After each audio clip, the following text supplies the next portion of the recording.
Good evening. This is the JP Dinnell podcast, episode 23. I am JP Dinnell, and as always, I have Lucas with me. Fools think their own way is right, but the wise listen to others. Proverbs 12:15. So this was shared today during the sermon that we're having at Milestone by Pastor Jeff Little. It is during our series titled Hearing from God.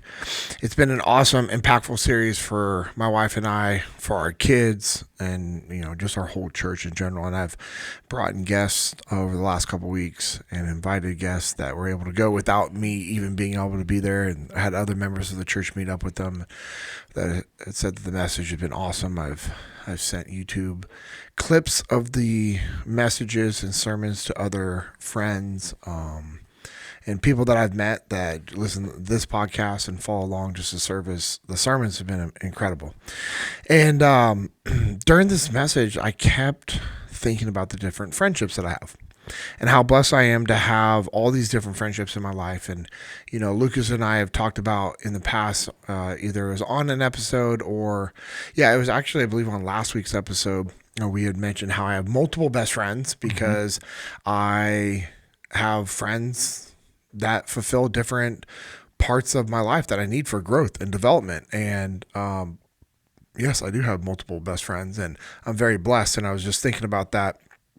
And, this weekend I was able to head out to Troy Foster's property and with a group of guys that were able to head out there to knock out some work at his property. And it was incredible. Him and his dad were definitely in need of help to put up this structure that's going to be part of their ministry and all these things that they have planned in the future. And to be honest, a day of manual labor is always a good thing for the soul, and being outside working hard and sweating. And, I was just thinking it was an awesome opportunity that I had Aiden out there, and he's working his butt off, and I was giving him a hard time. I mean, I was riding him hard, like, come on, man, hurry up.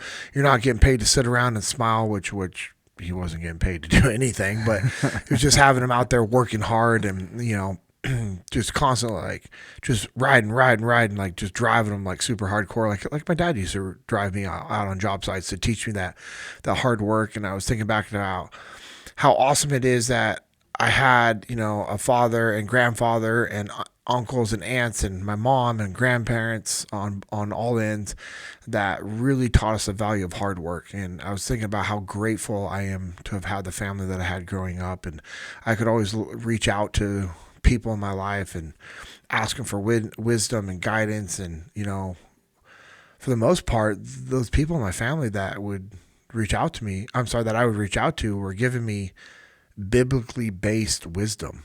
And they weren't telling me the things that they thought that I wanted to hear. They would tell me the truth and what I needed to hear. And I'm out there with Stephen Little and Mike Brown and Matt Russell and Troy Foster and his dad Gary and Jonathan Kurth, and we're all out there working, and Steven has his son Brody out there, and everyone's just working their butt off and having a good time. And I was thinking about the men that I was out there surrounded with and how they're all incredible godly men that pour into me, that pour into my family, that give me wisdom when I ask for it, that give me wisdom when I don't ask for it, because it was put on their heart, and the Holy Spirit put me on their heart to kind of reach out and give me some wisdom and guidance. And I think about the times that Jocko has done that over the years, and Seth has done that, and Leif has done that. And I'm just so thankful for that environment that I have and the people that I have in my life. And again, this message, I kept thinking about all these friendships that I'm blessed to have. And one of them is with Lucas. And it's not only just for this podcast, but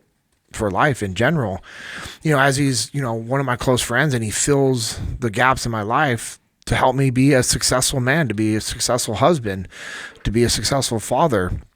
And I know we've briefly covered this in the past, but I wanted to readdress it and be able to dive deeper into who Lucas is and pull lessons from his life that I know selfishly I will benefit from, and all of our listeners will be able to benefit from, and that my wife will benefit from, and that my kids will benefit from when they listen to this one day. And I'm just thankful for that. I mean, Lucas is a wealth of knowledge in all aspects, definitely biblically, but also other aspects of his life. And it's pretty cool. We've talked about just, music and guitar and how I want to learn how to play the guitar one day. And, guess what? Lucas gives lessons in that. And, it's just all these awesome things that I continue to learn about him. And, met him for the Jesus and Jiu-Jitsu podcast, and I was drawn into him as just, his ability to produce these podcasts. And just, I think that's fascinating the way his brain works from the production standpoint, from the artistic standpoint.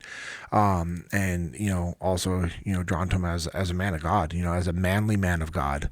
And, it's also someone I knew I could trust to give me good godly guidance, as well as knowledge in other areas of my life that I was lacking. So, Lucas, I just want to say thank you for everything that you do for myself, my family, your family, the Jesus and Jiu-Jitsu crew, all of our JP Dinnell podcast listeners, everything that you do for your church and your community. We are all better with you in our lives. What's up, my brother?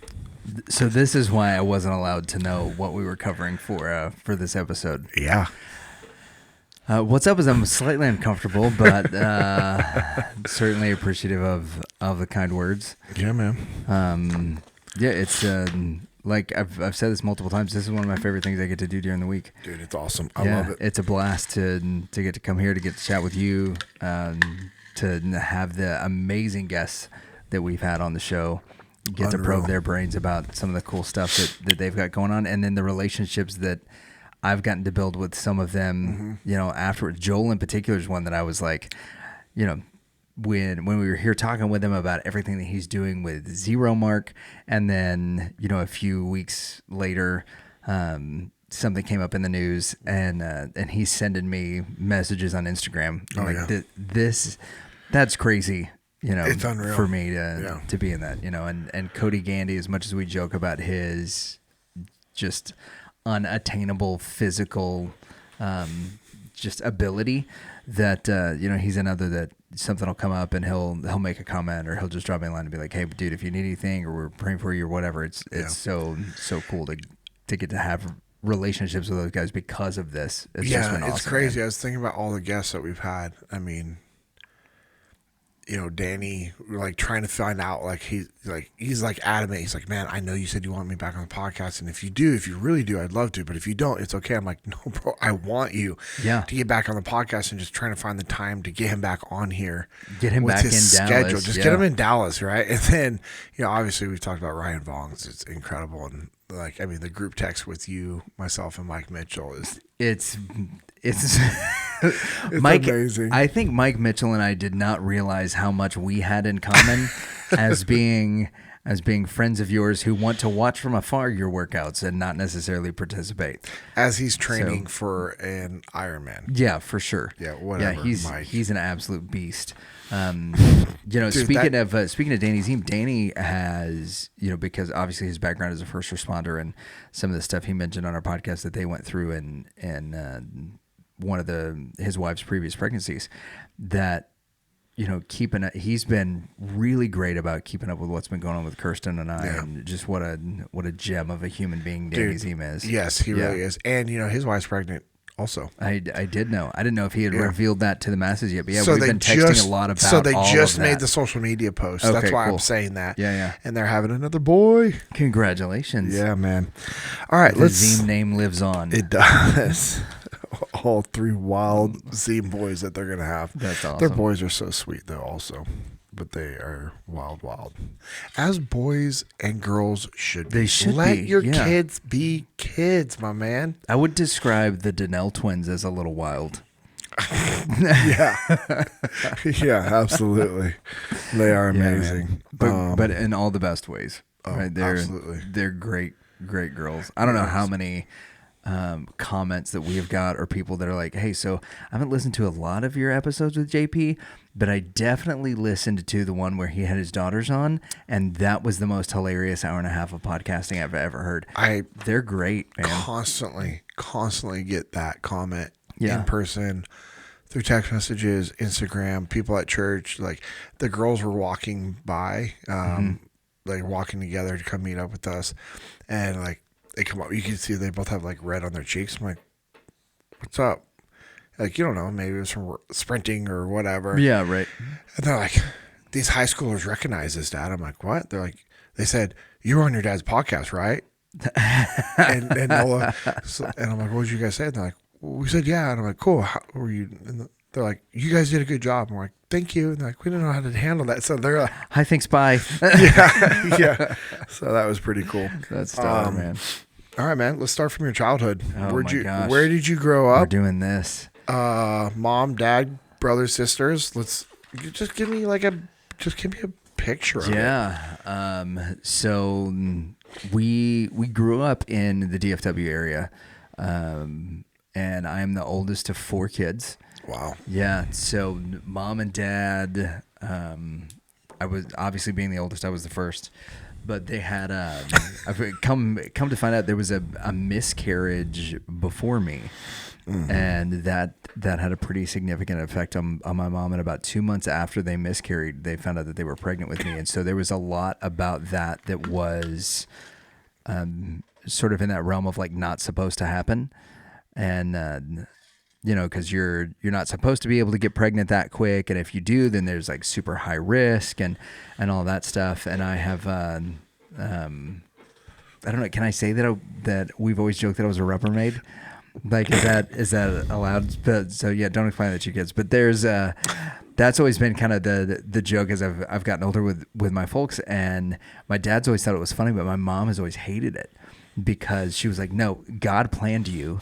Even though, because she's just super godly woman, and absolutely always been on that path. And so we had instilled in us early on very, very, very deep rooted, not just like Christian values and precepts, but the importance of taking and holding on to God's truth was always a huge thing for us. Now, my parents had 4 kids in 5 years.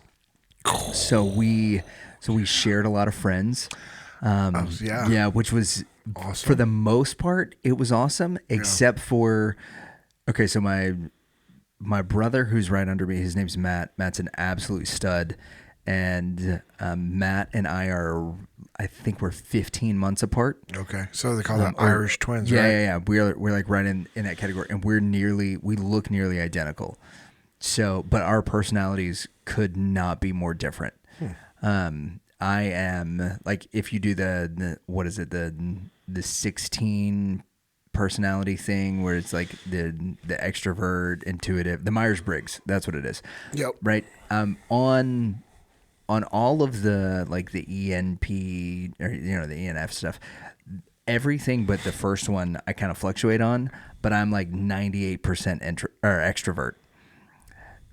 All of the other letters kind of go back and forth. I'm kind of in the middle on those, depending on the situation or like how I perceive the question, but I'm definitely an extrovert. My brother is the exact opposite. For probably like the first, I don't know, 8 months that he was walking before he was really like talking a lot, I was the one who was talking for him. I would tell our parents like, hey, this is what he wants. This is it. Until finally he was like, don't speak my words. Like I can talk for myself like around the time he was 2. But so like when we go to places, because we look alike, he's a little bit taller than I am. And his hairline isn't receding at the rate that mine is. So when we show up to church, our church is a very like huggy church. And when he lived down in College Station, him and his wife worked for the university down there, people would come up, especially like the older ladies would come up and they would think that Matt was me and they would give him like these big hugs. I'm very extroverted and I'm also like physical touch, quality time. Yeah. Right. That's not No his deal. No. So they would come up and he's a little bit of a touch me not. And so they would come up and they'd give him these big hugs and he would put his hand straight in the air and be like, I'm not Lucas, but I'm sure he loves this. Thank you very much. And it was like not having it at Lucas. all. That's so amazing. So it's great. And then my youngest brother, Thomas, he's the one who works for Discount Tire. Yeah. And he's, again, just another absolute stud. On Thursday, we went to his kids. His son just finished up his first wrestling season. And so we went to his King of the Mat tournament, which was awesome. And my sister-in-law, who is this brilliant, like, elementary school educator, she's a first grade teacher, and like everybody in the school district, they want to be in her class. I don't know that they would want to be in her class if they watched her as a wrestling mom. She is so intense and like edge of her seat, but she's also like, she's a researcher. Mm-hmm. So she didn't really know that much about wrestling coming into the season, and now she knows everything, absolutely everything about it. And so we were watching. Thomas wasn't able to be there because he was working, but Matt and I were both there. And she's watching him wrestle, and she's like, "He should be circling, right? He should be circling. Why isn't he sitting out? Should we tell him to sit out? Am I supposed to yell at him to sit out? Like, when do I start yelling at the coaches?" And we're like, right now, everything's good, right? Just tell him hustle. That's amazing. Yeah, and then we'll be fine. So she's great. And then the baby in the family is a little sister. So the conflicts whenever we were growing up were somewhat because we were going through a lot of the developmental stuff all at the same time. Yeah. Right. So like you've got 3 boys that are hitting puberty within 2 years of each other. So all the food in the house is gone. We're all incredibly athletic. So like I was doing football and powerlifting. Matt and Thomas were doing wrestling, and then I went from football and powerlifting to bodybuilding. So then my diet got even more regimented, and so did my to put it in terms of like animals, my food aggression got really high, because when I was in season and like prepping for a competition, if something that like I had to have was gone, I would just lose it. Apparently, I don't remember it that way, but all of my siblings were like, "Bro, you were insane when you were in." Like it was nearly impossible to be around you when you were prepping for competitions. When did this start? How old this would have been? I would have been like between 18 or like 17 and 19. Is when I was doing bodybuilding competitions, but I would do a couple a year, and apparently like in the last couple of weeks leading up to the diet, like everybody else in the house, the other 5 people in our house were like, "Hey, probably just stay away from Lucas for the next 2 weeks." That's amazing. I had no idea but that was I've come to find out now that I'm closing in on 40 that there were several weeks where there was like family meetings, because we didn't have a group text back then. The family meetings were like, all right, so he's coming up on his last 2 weeks. Nobody touches food. He's not going to be able to have very much water, and he's going to be cranky. So just everybody be aware. But yeah, so it was that when we all went through puberty together. And then when my sister, who is she's the baby of the family, she's a tremendous athlete, but also she is a very, very talented singer. And so, really? Yeah. And so her choir friends would come over who were all pretty cute. And then you would have all of these wrestling boys who were like a year or 2 years older than her. They're like wanting to make time with my sister or her choir friends, that all had to have, I say all. At times there needed to be individual conversations about like, hey, you don't say this in our house about our sister or her friends, or this is the last time that you come to the house. Yeah. And you're also going to need to, pay for whatever medical bills are necessary. So there was a lot of those kind of things growing up that were fun. So grew up in the DFW area. Everybody was really close. I gave my life to Christ when I was 4 years old, which was one of those things that like so at the time we lived in Hawaii. We lived in Hawaii for about 18 months. Dad was working for GTE, and so he got transferred over there. And GTE was before Verizon was Verizon. It was General Telco. Yeah. So okay, cool. Yeah, and we were in Honolulu, and they were kind of laying the infrastructure for what is the internet now, back in the late 80s. And so he was working on a lot of like the naval bases out there. Oh, cool. And they would have to have escorts everywhere.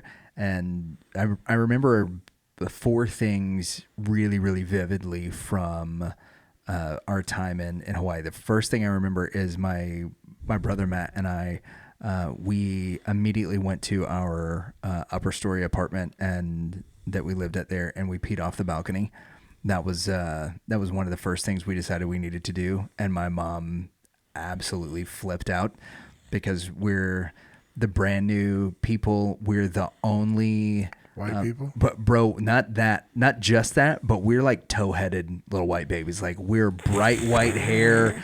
And so it was 100% they knew exactly. It's like, oh, the little blonde babies are the ones who are up there whizzing off the balcony. So good Lord, yeah, bro. we might as well have just had a sign. But we made nice with all the neighbors in the apartment. So I remember that. I remember accepting Christ, and I remember just the conversations that were had. We had tried out this little church. We were there on a midweek service, and the pastor was talking to the kids, and he said, everybody who is saved, stay inside, and everybody who's not saved, y'all can go outside and play. And it was really his way of like separating the younger kids from the older kids. But there was also an evangelistic aspect to it that I didn't realize. And so on the way out, there was this lady who was, kind of watching all of us play outside, and she was just this really sweet Samoan lady. And I went up and I was like, hey, what does it mean to be saved? And so she explains the gospel to me, and right then and there accepted Jesus as my Lord and Savior. It was crazy. So I was really excited about it, told my folks about it. My dad was like, you're too young. And so he is growing up with his background. So he grew up in my granddad owned a diesel mechanic shop.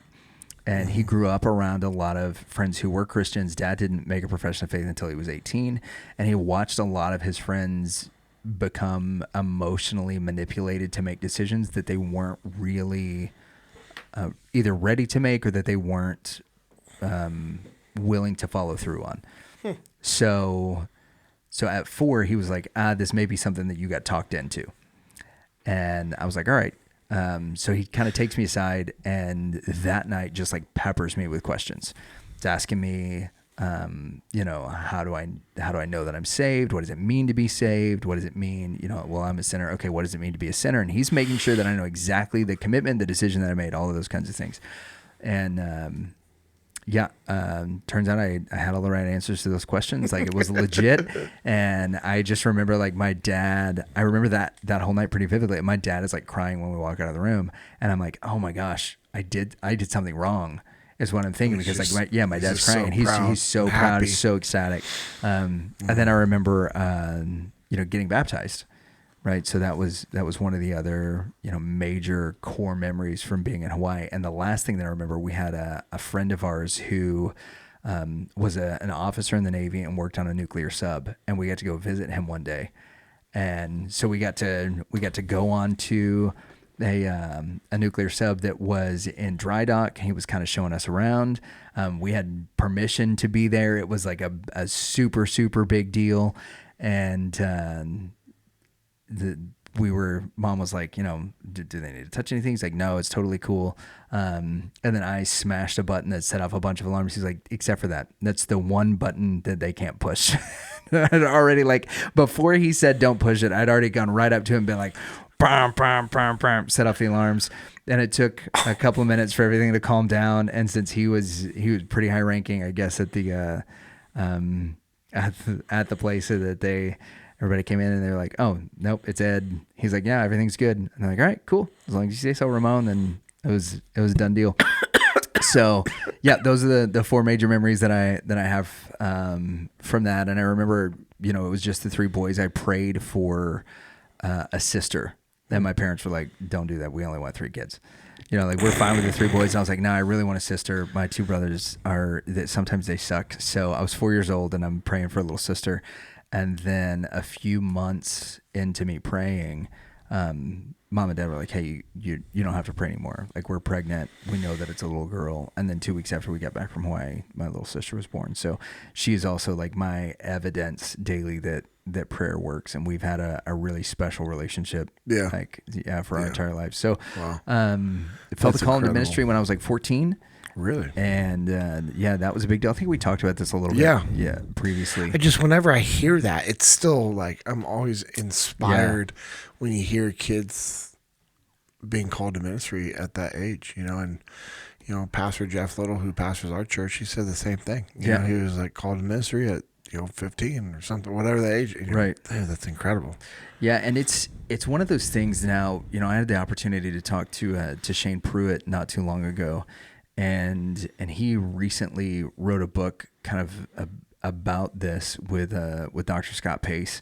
And essentially, like, what they've discovered is that the reason that more young people aren't going into ministry is because they don't know that it's an option, because we've stopped asking people if they feel like they're called to ministry. We've stopped presenting it.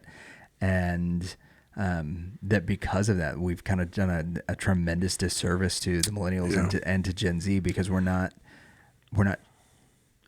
really showing them that that is something that God still does and that is still necessary. Do you think that's because also not enough churches have like programs for their youth of like a path and a progress? Like, hey, here's a path for you to be a part of the church, and here's how it's obtainable. And then also just an education on the different gifts that we're all been given. Man, that's definitely a facet of it, right? Because like with anything, I mean, even if you were to take that, so let's take that same thing and apply it to the education system, that there's a lot of kids who think that, when I graduate, I have to go to college. And if I don't go to college, then I'm not going to be successful. Yeah. But the truth is, trade school is not only like a viable option. You can make a better living doing some trades than you can for like probably 2/3 or more of the degrees that are offered at most universities, right? I'd be willing to bet. Yeah, because welders, plumbers, all of those folks, they make a ton more money than your average person with a communication major. Like just hands down. I was looking at a thing yesterday that 17% of men in the United States make six figures. That there was a guy who was talking, and he was like, when we look at what most women right now are claiming that they want, kind of across the board, they want a guy that's 6 foot tall, and they want somebody that makes seven figures. Well, 14% of the men in the United States are 6 foot tall or taller. 17% of the men in the United States make six figures. 2.3% of the men in the United States are over 6 foot tall and make six figures. That's what they're saying. They're idealistically wanting, and I think that we have taken that because that's what we're seeing on social media, and we're like, oh, you know what, this is what I have to be. And so if I haven't met the height requirements, I haven't met the pay requirements, or finding the way to do that is that I've got to go through this path and got to go to school, I got to go to college and do all those things, that we've stopped presenting trade schools not just as a viable option, but also something that's like that is a good, right? We need look at, for sure, we need to bring manufacturing and skills and trades back to the United States. And that's what, Origin is doing, and all those guys. Calling Out the Called is the name of that book. So yeah, I think certainly that's a major piece of it, is because we're not doing enough to nurture those students, that we've gotten a lot of, student ministry that's focused on like events and on, like making sure the kids are having a good time, that we haven't done as good a job as we needed to as the capital C church of making sure that they are properly discipled, that they know what they believe. And if the biggest piece of evidence of that is that like the amount of retention of the church between people 18 to 25, once you graduate high school, do you still go to church? That the statistics there show an overwhelming departure in the millennials and Gen Z, and even in Generation X, of folks that so I graduated high school. Now, I don't know if I believe this or not. That's crazy to me. Once they have families, they tend to come back, right? Yeah. You get married, you start having kids, and you're like, you know what, I need to go back to my roots. And then all of a sudden they rediscover their faith. I want my kids raised in church. Right, exactly. And so they're rediscovering their faith, but there's like this 7-year hiatus. And as people are staying single for longer, we're seeing that those numbers are continuing to decline. So that's a huge part of it. Yeah. Not presenting that. So called to ministry at 14. Yep. What were you playing any sports? What was dating like? Were you allowed to date? Did you want to date? So in junior high, I was a jerk. Yeah. Okay. Yeah. When it came to like dating. Okay. Because I would, like most kids that are in middle school, right? Like, quote, dating, like, what are you going to do? Yeah, exactly. Right? You can't drive. You don't have a source of income, right? So there wasn't a lot of that. And you didn't have like the cell phones and everything that we have now, that kids can actually like FaceTime and talk and see each other every day. Right. We had a family computer that had an AOL Instant Messenger on it. Yeah. But it also had like a time limit that you could be on there for 30 minutes and then you were out of it because the computer was in mom and dad's room, right? So that they could monitor everything. And Yeah, so there was that. But my big thing when I would have girlfriends in junior high was to find creative ways to break up with them.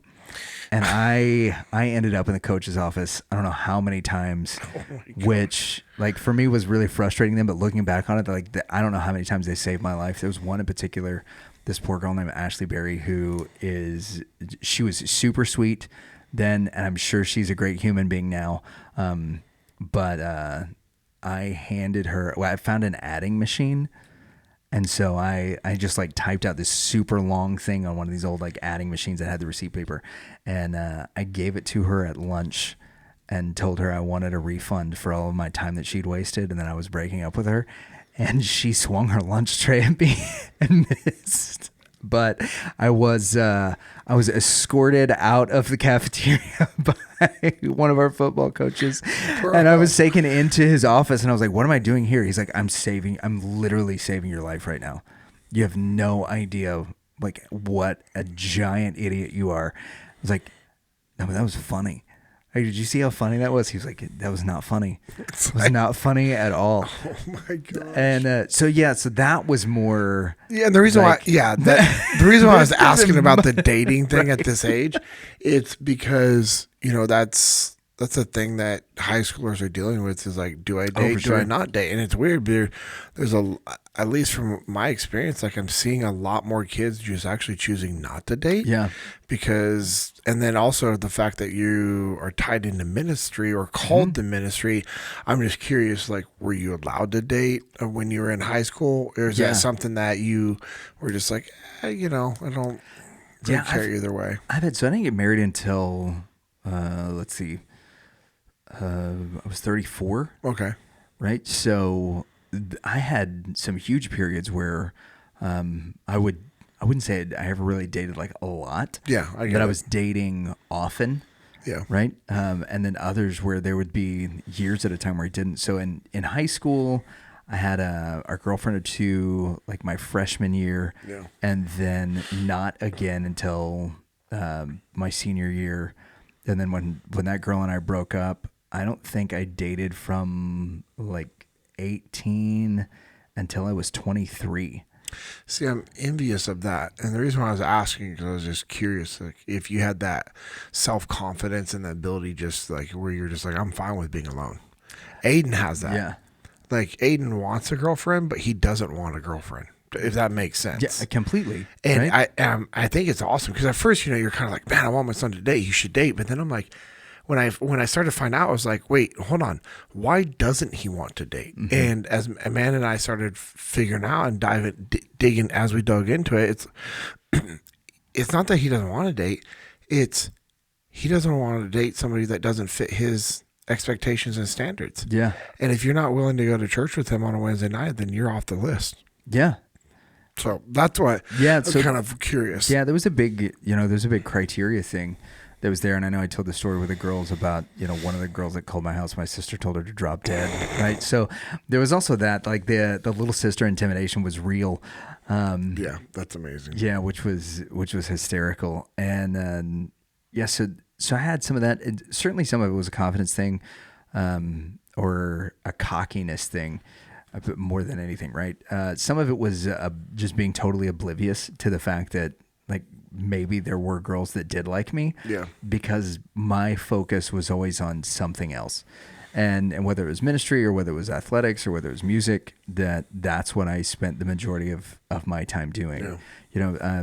Malcolm Gladwell in his book Outliers kind of created this whole mystique around, the 10,000 hours thing. If you do something for 10,000 hours, you can be an expert in it and that sort of deal. When I was in high school, backing up just a little bit, when I was in junior high, 8th grade, I had a couple of pretty nice, like up until that point, I hadn't had a surgery, hadn't had any major injuries or anything like that.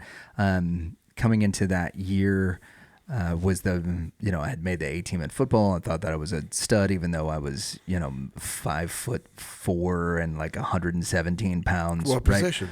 Right? What position? Yeah. Blown away and left. No, I was playing outside linebacker, right? Okay. Which is something that would not have translated well into high school, and in high school and in when I did some workouts in college, it would have been a strong safety was a position I was looked at for. But the thing was, so that year I broke a growth plate in my thumb and broke my thumb. So I'd never had a broken bone before. Hyperextended my knee, had my appendix taken out all during football season. So didn't get to play but like one game during football season. And then in January of 2000, our house burned down. So we lost everything in our house. The only thing that survived was my bass. And it was like, I say it was the only thing. My bass and my guitar were the two things that I got out of that house. And I really just poured myself into music. And I took that idea to heart that like you had to, because God had protected these things. Obviously, in my mind, like this is what my ministry is going to be, is music. And so I was a straight A student, and then still practiced probably between 4 and 8 hours a day, practice the bass.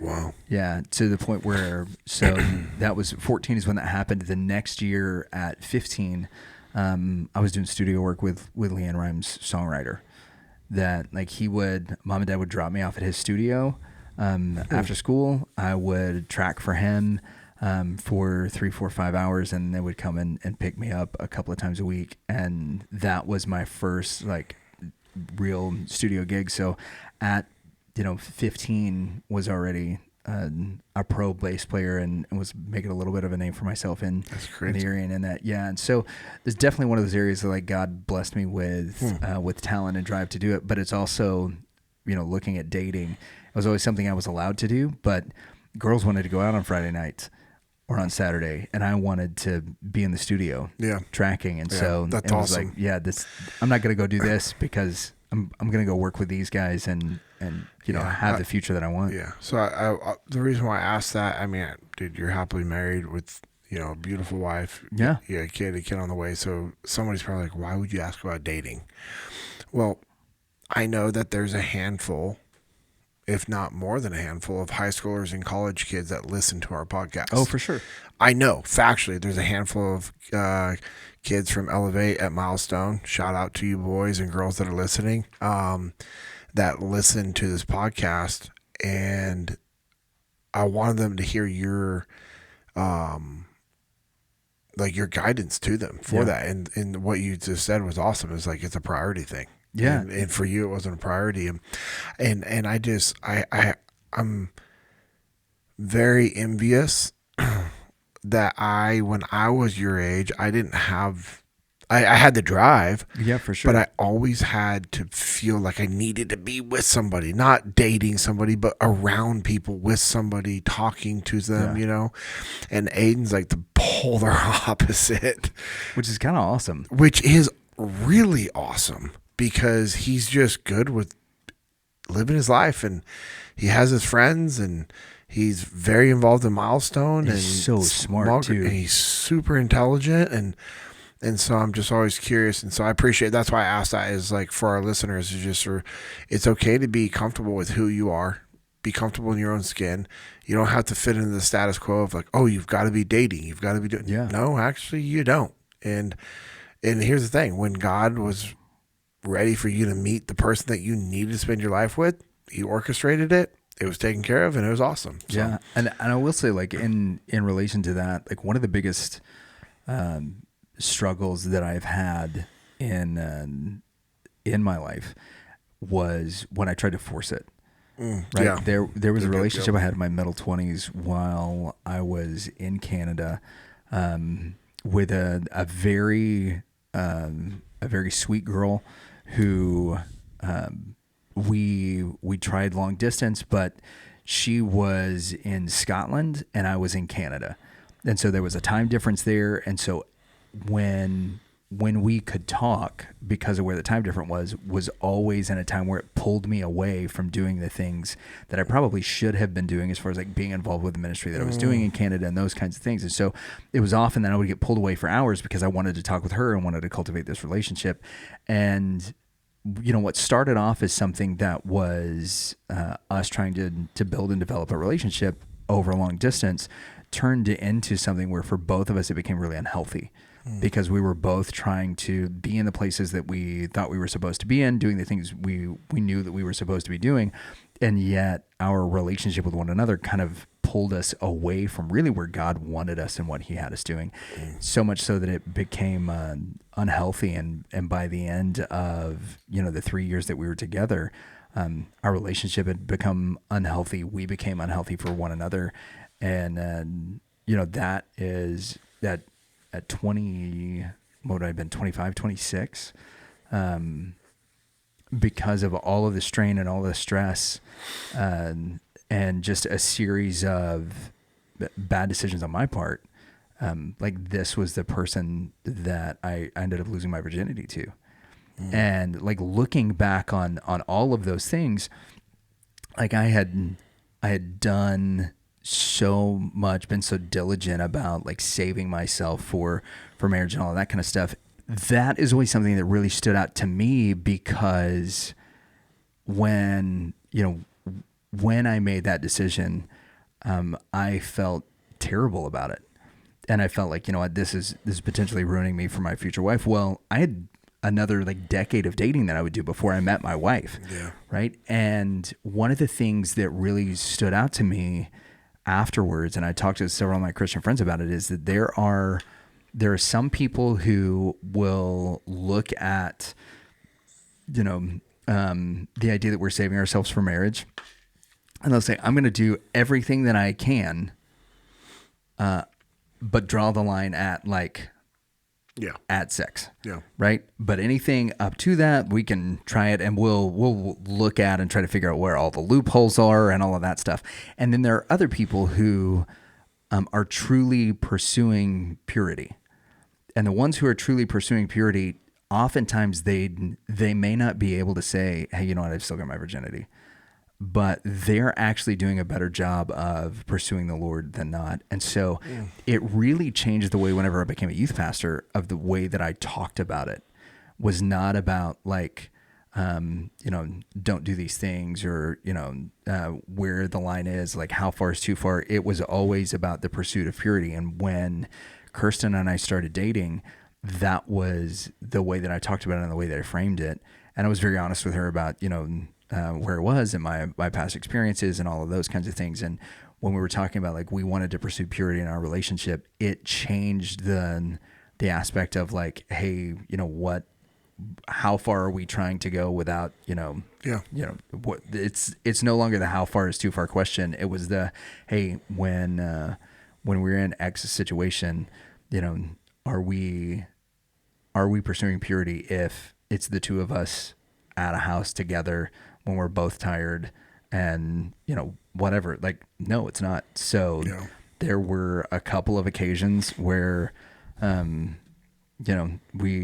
she was too tired to drive home, and I drove her to her house and I Ubered back to my place. Yeah, that's good. Because our goal was the pursuit of purity. And so that's something I really want to encourage people with, is that it's one of those stigmas that we can oftentimes project onto ourselves. And that first off, that's not what the gospel about. That's not what God's about. But if you're in a relationship with somebody that's pursuing the Lord and pursuing purity, it can be much more beautiful than anything you would anticipate. That's awesome. Okay. So we fast forward. I mean, these are awesome. So anything major from high school happen to you or your family? I mean, your house burnt down. Yeah, so the house burned down. Was there anything left? Didn't you tell me a story one time that there was when we went back through the house and, seeing the remnants of Victory MMA, I was telling you it's like, I watched the video that Jocko posted, and I could smell it. I could smell I could smell the fire from where I was. But watching that video of Victory MMA brought back a lot of memories. But if you've seen it, you can see like the devastation, and you'll see these like charred pieces of like 2x4 structural wall or whatever. In our house, when we walked back through it the day after, the only things that were left on the walls, like all of our band posters and our Ninja Turtle posters and all that stuff, was burnt up. Pictures of the family and any scripture that Mom had on the wall. And then we had one room was left untouched. right? Maybe a little bit of smoke damage, or smoke on the frame or whatever, but was left like relatively untouched. In our den, which is the fire started on the opposite side of that wall, the entire room is gone. And there's one shelf that's standing, and it's the shelf that had all of our Bibles on it. We take the last Bible off of it, and the whole wall collapses. Like it's some really eerie stuff that happened in there, where you can just see, like, even the path that like we walked to get through the house is one that you can just see where like God protected us through the whole thing. Yeah, it was totally wild. So yeah, in high school for me, the major thing that happened was obviously stuff with music was rolling. I got my first contract offer whenever I was a junior in high school, and graduated because things with the bands that I was playing with were going so well. Graduated the first semester of my junior year, so that I could pursue music, and I thought that was going to be my career. And coming into what was going to be my senior year, as we're getting ready to sign the contract, the band fell apart. We ended up parting ways over some integrity issues. We were a Christian band, and some of the guys had started to dabble into narcotics, and that wasn't something that I could hang with. You don't say. So, that's crazy, right? To me. Yeah. So I left the band, and then the girl I was dating, we broke up, but it was an amicable breakup. I didn't give her a receipt, and ended up working with Team Impact, a guy that I had met named Trey Talley, who is a pastor at a church called the Church of Pecan Creek, just up the road from us now. Cool. Trey was speaking at a youth camp that we were leading worship at, and he was like, hey, I had developed a friendship with him, called him and told him that the band had broken up. He's like, actually, we need somebody to kind of help us road manage while we travel with Team Impact, is where I met Isaac's dad. Yeah. And I was like, all right, well, I'm 17, I'll check stuff out. And did the interview, and they were really impressed by the amount of road experience that I had from all the band stuff. And I think like 6 weeks after I left the band, I was on a plane to Australia, and was in Australia for 3 months, managing the guys at Team Impact. There's no better way to get over a band and girlfriend breakup than just go hang out with the the Australians for a few months. It was a blast. I absolutely loved it. Yeah, and you're surrounded by godly men. Yeah, and knuckleheads. But absolute knuckleheads. But godly men.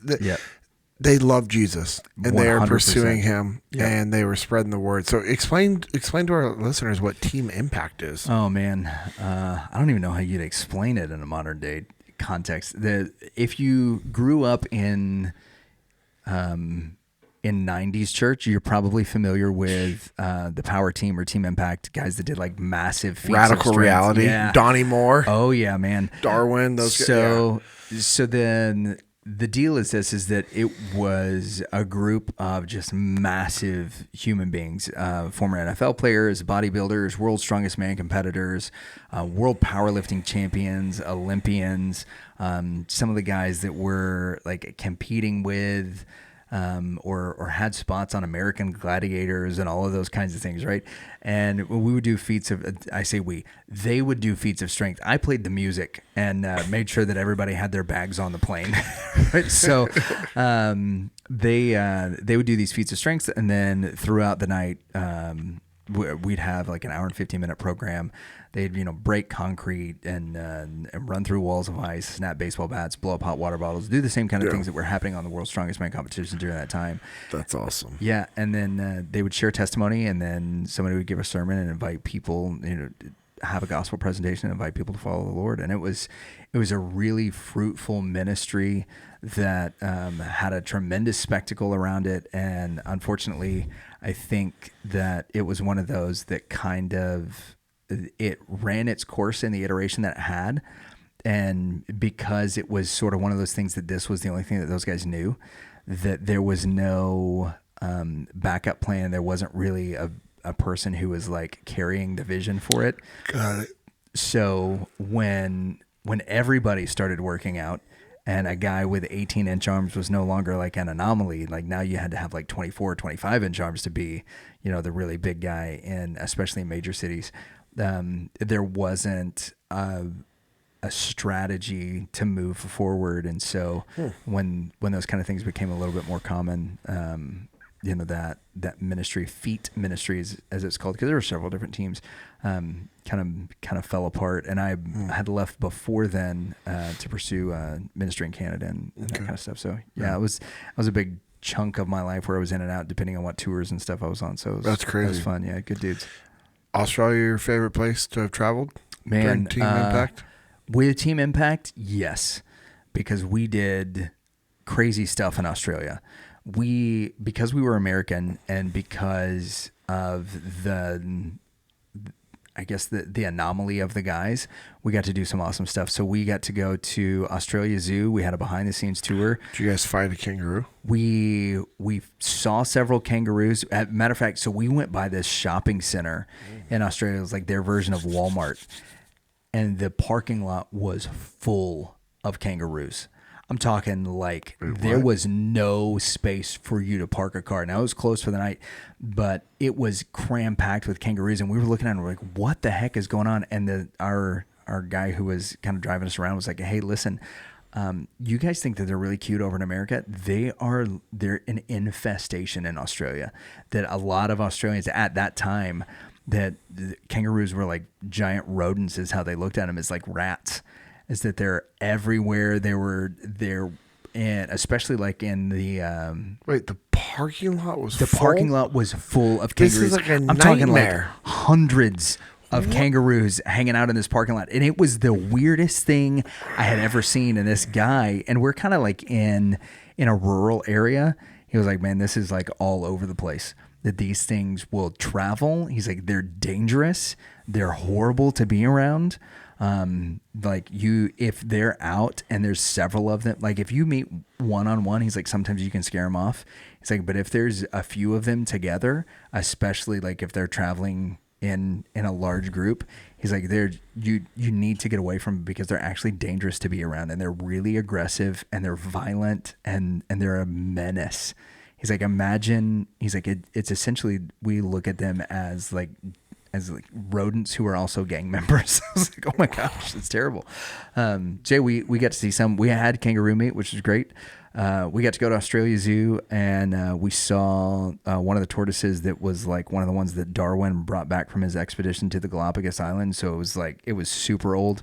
We didn't get to meet Steve Irwin, but he autographed, because he was out shooting Crocodile Hunter, but he autographed a bunch of pictures for us and just told us like, thanks for coming to Australia. And we get to meet Terry, his wife, which was pretty cool. And yeah, so there was a lot of things that like we got to do because of the anomaly of the guys and then being in Australia. So yeah, that trip was the most fun for me. That one, and we went to Scranton, Pennsylvania, which is just awesome to have said that like that's on my list. Yeah. And it was like right before, it was like right around the time The Office had come out.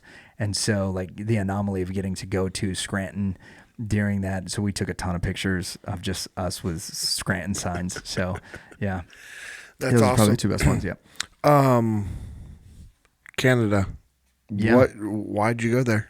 I mean, you said ministry, but why Canada? Yeah, I was working youth camps for Lifeway, and a buddy of mine who was working there with me, he is just an incredible drummer. He spent several years on tour as well, was telling me about an internship program that he had signed up with in Canada, and I had no real plan whenever I got back home, and he was talking to me about it. He's like, yeah, they're looking for a junior high guy. And I just, at the time, just really had a heart for junior high students because they're in such a tricky time of life, but they're completely like, if you give them the time of day and you are like high school age or better, you're their hero. And so I had kind of unlocked the secret of junior high ministry was to just, listen to the kids and spend time with them. So I was like, you know what, I'll give this a shot. Turned in my application, made a couple of phone calls, had some interviews. The pastor of the church at the time was flying through Dallas. He had an overnight layover. So he was like, hey, you want to meet for dinner? So we did. My in-person interview is what this was supposed to be. He was like, yeah, we'll meet for like an hour. Nearly 7 hours later, I dropped him off back at his hotel. and went home. And 6 weeks after that, I was driving up to Canada with all my stuff, and it was just one of those things where all of the pieces kind of fell into place at the right time. I didn't have anything going on. They were looking specifically for somebody to help out with junior high, which is something that, within really at that point, like the past 12 months, something that I had just recently become like really passionate about was junior high ministry. And so went up there and spent a year, had an absolute blast, still have relationships with a lot of the people that I worked with at the time. And now, have watched several of the students that we were ministering to. They're married. They've got kids of their own. Their kids are older than mine, which is which is wild. But it's super rewarding to get to see them, and several of them are in ministry and doing ministry, and it's really cool kind of to see that lineage of like what God did, even in a time when like I said before, looking back on it, I'm like, oh, how much time in Canada did I waste pursuing this relationship I knew wasn't really in God's plan for me at that time. Looking back at it, I'm like, you know what, I could not be more proud of those students or, the work that we did, because it was obvious because of the circumstances that it was God doing work through us, and nothing that I did, because I was a complete just screw up during that time and totally focused on the wrong things often. Yeah. I was, man. Yeah. Well, yep. We've all, Yep. So you come back from Canada. And then, you've mentioned Harley, you've mentioned Guitar Center before. Yeah. So Guitar Center was something I did in like the early 20s. And the big thing, so coming back from Canada, I went to Scotland, spent a few months there, went and backpacked Europe because I was like, hey, why not? And Citibank gave me a credit card with a really big limit on it. And I was like, well, I'm going to live forever. And I've been gone for a year, but I know enough people in the music industry, and like, I'll get another gig where I'm making, $1,500 a show, doing 3 or 4 shows a week, which is what we were making on some tours at the time. Yeah. It was ridiculous money to be making at like 21 or 22. Oh, wow. Yeah. I have no idea what happened to, I have had a lot of really great steak and sushi in my life. Yep. That's where a lot of that goes to, right? So, yeah, same. Coming off of that, use that card and backpacked Europe off the card, got some really great experiences. Now have had some really incredible coffee and crepes on top of everything else. Oh yeah. There you go. And then came home and was just trying to figure stuff out, trying to work off debt. So I got a job at Starbucks, because Starbucks would, at the time, Starbucks would insure you for 20 hours a week. I wasn't, this was before you were eligible to stay on your parents' health care until you were 45 or however old you can be now. So I got a job at Starbucks, and I was opening up at Starbucks. Met some people from the Harley shop, because the Harley shop was right down the road. While I was working at Starbucks, we were on the same exit, and then that's when I started working at Discount Tires. So I would go into Starbucks at 4:30 in the morning, open at Starbucks, and then I would go work at Discount Tire. And then as the people at the Harley shop became friends, then I would go from Starbucks to Discount Tire to the Harley shop, and then eventually more opportunities opened up with working for Maverick Harley. So it would be Starbucks and then the Harley shop, and then it was just Harley and the church. Because the church came in around that same time. It was gig number 4 whenever I was back and finally decided that I was going to quit being childish about how much I didn't like the church in the United States after seeing the church abroad. Oh yeah. Yeah. Which was a big struggle for me. Yeah. Okay. Yeah. Expand on that. Yeah. I had a feeling you were going to say that. So, there's oftentimes a romantic idea that we get about the way that other people do things, right? Okay. Some of it is certainly like the grass is greener kind of a thing, but so growing up in the DFW area, North Texas in particular, like we're kind of the buckle of the Bible Belt is the joke, right? Yeah. And so like everybody in our area has a relative understanding of what Christianity is, even if their understanding is not really great. they have, they know that it has to do with Jesus. They've heard of Jesus. They know that Jesus has some really nice teachings, and they know that Jesus told people not to judge others. And so, we can talk around all of those major talking points in order to get ourselves in and out of religious conversations, right? So, but there is a bit of a country club atmosphere around church that, I'm a member of this church, and I'm either a member of this church because it's a status thing, or because I can blend in, or because I think it's the right thing to do is to be a member of the church. And there is not in every church and with every Christian that a strong commitment to discipleship. And so when you go to a place like Canada, where the people who are Christians, even like the kids, have a really good understanding of apologetics, that their parents are first or second generation Christians, and they're teaching these like deep theological truths to their kids, because they know that they're only a couple of generations removed from being agnostics or atheists. They really want to instill those truths into their kids. And then in Europe, a lot of what we encountered was people who were in what would be considered like a post-Christian society, that like to talk about religion, for instance, in Scotland, even though we may be like at a bar that was in a church that has been turned into a bar, right? Like this, one of the most bizarre experiences I had, we're literally under a beautiful stained glass picture of what's a Madonna is what it's called. So it's a stained glass picture of the Virgin Mary with Jesus.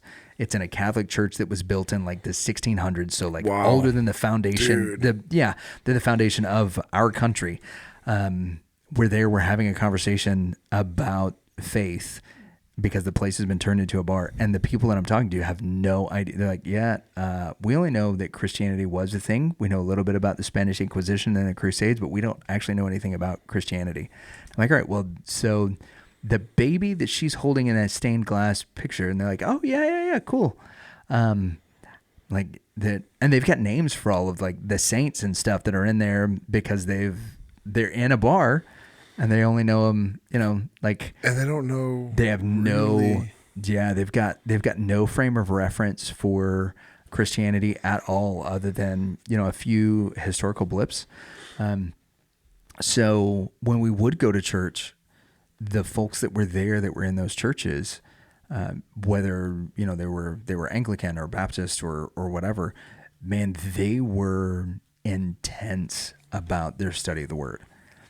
And so coming home to back to a church environment where there's a lot of production, where a lot of people are there and kind of like blending into, a sea of 12,000 people, it was a challenge not to look at the church coming home and being like, this is fraudulent. Because of everything that I had experienced with the believers and stuff, like that was the chip that I kind of had on my shoulder whenever I came home, was after coming home and seeing some of that I think there's a Babylon Bee article, one of the first ones I saw, that's like Holy Spirit unable to move because church fog machine broke, right? And that's 100% of the way that I felt. Oh, wow. And even though like I came from a music and production background, and those were things that I was kind of sold out to, I also remember that there were times when we, like at a one mega church in particular, we got paid $450 a service to play. And so if we did a couple of services a week, like some of the guys didn't have other jobs, but they also weren't plugged into the church. They weren't solid in their own foundation of belief. They would go to the green room, and a lot of times if we knew, okay, so we sat through, we watched kind of on the TV in the green room for the first service, and we knew that the pastor was going to go long. So, if we had 20, 30 minutes extra that we thought we might have, then, we might go out in the back and the guys might smoke cigarettes. While the church service is happening, the band is outside smoking cigarettes. And that, to me, whenever I came home, while, in my teens and early 20s, like I was like, no, this is just kind of what we do. Coming home in my late 20s after seeing those other things, I was like, no, we're frauds. And so are a lot of these people. And God really had to change my heart on that, because I was like, this is, this is the ministry that I was called to, and you've called me back home after I went to places where like, quote, like real ministry was happening with real Christians. Now I'm coming back to this. Like, these people are a joke. They think you're a joke. I'm not going to do this. So, wow. Yeah, I'm just going to make poor moral decisions with my long distance girlfriend whenever she got back to the United States, which is what happened. And I was in kind of that spiral when, the stories I told earlier were happening. Like, my focus completely got off of God, even though I was called into ministry, because I was upset with the way we had stewarded his church. And so I used that as an excuse for my poor behavior. Wow, dude, well, thank you for sharing that, because I know it's super awesome of me. Well, it's like one of those, like, here's my gold star moment, everybody. You mean your human moment? Because how many? Come on, man. I know you're being hard on yourself and you're kind of joking. Yeah, and there's some tongue in cheek there for sure, but yeah. I mean, but a lot of people struggle with that. There's a lot of people that deal with, I don't like what I see. I don't want to be a part of this. And then they just, at least you were like, hey, God, soften my heart. And you're at least still seeking his will and trying to figure things out. Because if not, then you would have been completely off that path. Oh, for sure. And, the first guy, it was now Dr. Talley, the same guy who got me involved in Team Impact. I had attended a church a few times. It was a church that I knew that regardless of how I felt about a church, that I still needed to be tithing. Yep. So I found a church that I sort of liked after going there a couple of times. And so I tithed but didn't attend, and nobody knew. And I was fine with it. And then when I got a call from Trey was a youth pastor at a church down the road from us.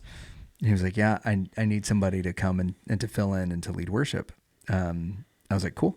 And he goes, would you be interested in it? It pays $50 a week. And I was like, sure, I'll do it as long as my check is ready when I get there. And that was my attitude towards ministry. After coming from the mission field, within a couple of months of coming home, my attitude towards ministry was, yeah, as long as you've got my check ready, my $50 for whenever I get there, then yeah, I'll come play. I'll come lead your youth group who doesn't worship well and doesn't really care what we're doing. I'll come pretend lead them and pretend worship, since all of this is fake. And bro, man, it was, dude, I was so more than anything, dude, it was arrogance. Right? I couldn't see what we were doing well because I was so focused on how much better everything was somewhere else. And that was the place that God used to really change my heart. And of all things, like during a youth food fight, like they had, so Trey Strategy, he's got a book called Teenage Construction Zone that's out there that's about youth ministry. And one of the things he encourages people to do is to, once a month, have a night that is like quick devotion, but mostly games instead of games, and mostly, study the word. And it works really great with youth groups that are like less than 50. And so they had a food fight, and I was watching them at a food fight, and there were some kids that weren't participating in the food fight. And so I was like, all right, I'm going to go sit with the geeky kids. But they weren't like your typical, like, oh, I don't want to participate in something that's like games or that's semi-athletic because we're nerds and we don't do that kind of thing. Some of these guys were legit athletes, but they weren't doing it because they didn't want to get hurt. They were doing it because they had serious questions about the word. And while everybody else is having a food fight, Trey's over in the corner talking with some of these kids about some pretty heavy ministry stuff. And so are some of the other adult leaders, that there's a few kids that they're talking to while everybody else is having this food fight. And it brought me back to when I was 4 years old. Yeah. Of like, hey, those of you who are saved, hang out, and those who aren't, go outside and play. And I was looking at it, I was like, holy smokes, this is the same thing. As that the kids who are wanting to know more about their faith, they have an opportunity to have these one-on-one conversations. And those who are here now, like being exposed to church in a much more different and dynamic way. And that's when the Lord started to change my heart. A few months later, I got the call to come be the youth pastor here at First Baptist Lake Dallas. And then a couple of years later became the pastor, and the rest is kind of history. That's awesome. Yeah, it's wild. Favorite type of Harley? Oh man. So that's a tough question. I'll say this: the dyno, which they no longer make, is my favorite of all time, because I rode solo for so long. Got it. And it's got the same motor that they put in the big baggers, on a frame that with that engine weighs less than 500 pounds if you get the right one. And so the one that I currently have, I haven't ridden it in a couple of years because of baby and other stuff. It's still tuned up, but it's about 110 horsepower on a frame that's that I've got just shy of 500 pounds. And so it'll do a wheelie. The thing hauls wallies. It's a beast. But if I'm riding and now if I go do something like Kirsten wants to be with me, the Road Glide, it's the only bike with a fixed fairing that Harley makes. So it cuts through the wind really, really nice. It's not the big bat wing. It's beautiful, rides great, and it's got enough space for a nice big seat for your passenger. Nice. So yeah. Like car seat for the baby. I would rig it up, dude. Yeah, I jokingly put a car seat on the luggage rack of my Dyna, and Kirsten was like, "That's very cute. Now take it off." And never do that again because it stresses me out. That's amazing. Yeah, just the fact that I had the idea made her think that I might try to do it, I guess. So, yeah. That's awesome. Yep. All right. How'd you meet your wife? The gym. Okay. So, yeah, at the time I was training for some strongman competitions. I had a good friend of mine who had just committed suicide. And I was in a place mentally where I was pretty bummed out. Yeah. And then we found out some stuff about the reasons why he probably took his own life that had to do with him doing some awful things to others, primarily to kids. And so that was like on top of the fact that like he was dead, finding those things out, within like a week after his death, it was a ton to process. And as I'm getting to the gym at 5 a.m. every morning, there was this like very sweet and overly bubbly face, and it was Kirsten, and she was like, "Hey, welcome to LA Fitness. Hope you have a great workout." And I'm like, "Piss off," yes. Right? Like I don't have time for you and your have a great workout. And then one of the things I've said for years and years is when somebody tells me, like as I'm leaving, like even at Walmart, they're like, "Hey, have a nice day." I'm like, "Don't tell me what to do." And so every day that was like our interaction, is she would be like, "Hey, how are you?" And I'm like checking in and walking by, and she's like, "All right, have a good day." And I'm like, "All right, don't tell me what to do." But during that period, it such a knucklehead. Yeah, but it made me thankful that there was somebody with a good attitude that wasn't like in the darkness that I was dealing with at that time. Because I was pastoring the church already. I had friends who were walking through this stuff with me, and it was hard. And what was really hard was facing, just the things that this guy had done. And it was heartbreaking, but like this very pretty, bubbly girl every day was like, "Hey, what's up? What's up?" And then finally, as I'm starting to get over this, do you have short hair or long hair at this time? I have long hair. Okay. Yeah. Beard? No beard. Oh no, you know what? No, I was short hair, short beard.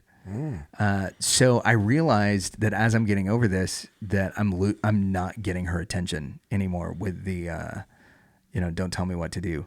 Like now it's become commonplace. And so I have this just treasure trove of beanies that I've accumulated over the years, and a lot of stuff that I like bought for a show or two to use. And so there's, I don't know, I probably have like 30 or 40 beanies, and it was during the winter months here in Texas. And so I wore a different beanie every day for probably like 6 weeks and had them in a rotation, so that like after the first couple, she was like, "How many of these things do you have?" And then every day, like that was so I was making time by wearing these weird beanies. And then eventually I gathered up the courage to ask her out.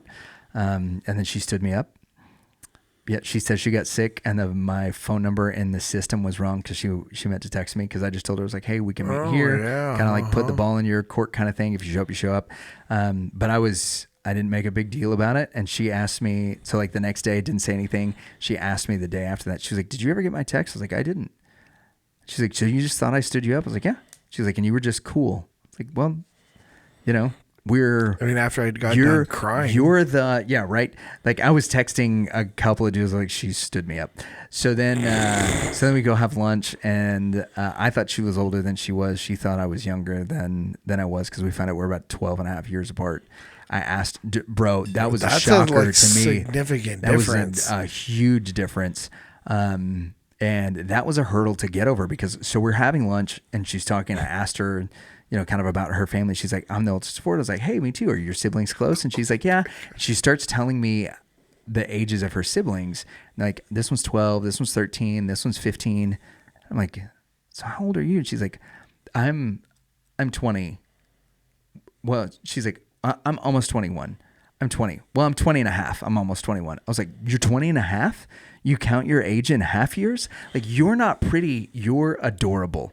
That's immediately what I thought. And so to this day, my mom still calls my wife 20 and a half, because I don't know how many people I told that story to. I was like, no, I can't date her. She said she's 20 and a half. The day before, I'd gone to the birthday party of one of my buddies. His daughter had turned 4 that day, and she was telling people she was already 4 and a half. That's what was in my mind. It was like, she's not an adult. She's 20 and a half. And then, we maintained a friendship. A few months later, I asked her out, and she told me no, because she had started coming to the church. She was like, yeah, it's too many blurred lines. Like, I don't want to do it. And then I was making Snapchat videos. You came to church because of me, girl. Yeah, right. So I was making Snapchat stories of my workout, right? Because she turned me down, and we were still kind of friends, but I was like, I'm going to show her what she's missing. When it worked, she saw the videos. No, I love it. Yes. I tore my ACL while I was making the videos. I was prepping in 2019, I was prepping for the Arnold Classic to compete in the under 200-pound category. I think it was like the 181 and a half is where it was. And my buddy that I was training with was like 280 pounds. He's this mastodon. Wait, 280? Yeah, he was 280. I was 180. And so he lifted the 100-kilogram log, and he did it for 2 reps. And I was like, I want to see if I can do the 100. Like, I don't need to do the log. I'm not going to have to do a log for months, but I got it for 1 rep, and I was like, oh, this joker got 2. And so I went for the second one. When I did, my left foot left the ground because I just put a little too much behind it, pronated whenever I landed, and pop, ruptured my ACL, MCL, LCL, PCL all torn. Oh, come on, So just like lunch meated my knee, wrapped it up in a knee wrap, went to a concert that night that I was going to go to with a buddy, preached the next morning, and then got busted after I preached because I hadn't told anybody about it. The knee wrap that I had not taken off since the day before because I was afraid of what it was going to look like starts like unraveling because my knee's swollen so much, starts unraveling, and you can see it out of the bottom of my suit. And somebody was like, hey, what's that? And so then I got to come clean to all of the people that are there that I've got an orthopedic appointment the very next day. And 2 of the people that were there were my parents. That are like, what do you have that on there? And I was like, I'm pretty sure I tore my ACL making videos to impress a girl. And they're like, what girl? I was like, that one over there in the corner.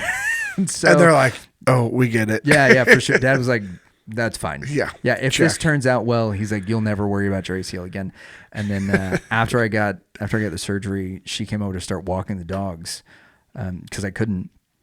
And then she would come over earlier and walk the dogs for a half hour, and then she'd hang out for a half hour. Nice. And then pretty soon the dogs weren't getting walked, and she was just coming over, sitting on the couch, and we were, she was giving me an education on all the Disney animated films that I'd missed. So I had to watch Mulan and The Emperor's New Groove, which were like, I was fine, right? I'm on Codon and I'm sitting next to a hot chick. Like, it doesn't matter to me what we're watching. I'm not even here.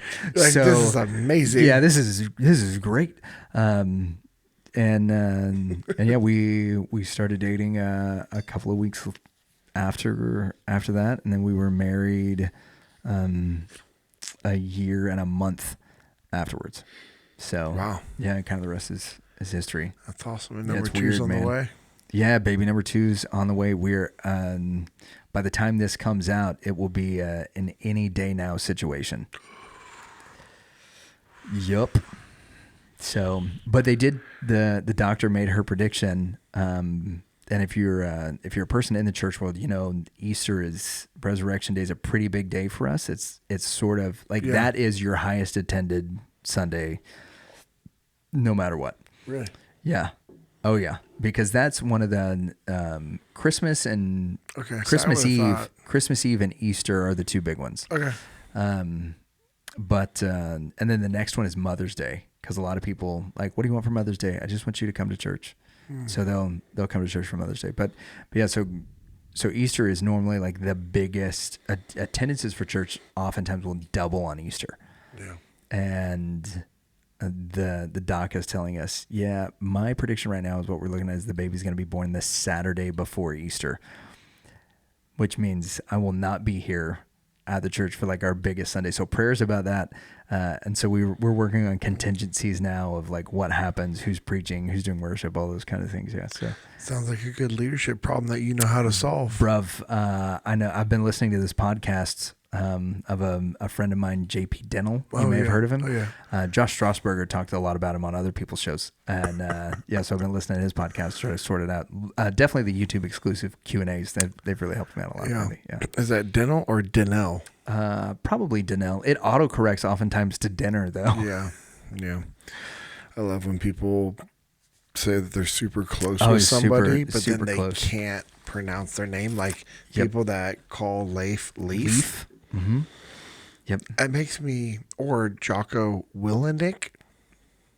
Willenick is but I think Leif Willenick might be that'll be my fake character that I make up to do amazing. my parody leadership. Awesome. I'm Leif Willenick. What, I mean, you got awesome parents. Yeah, stellar parents, awesome man. Parents. My folks are pretty straight-laced, right? Growing up?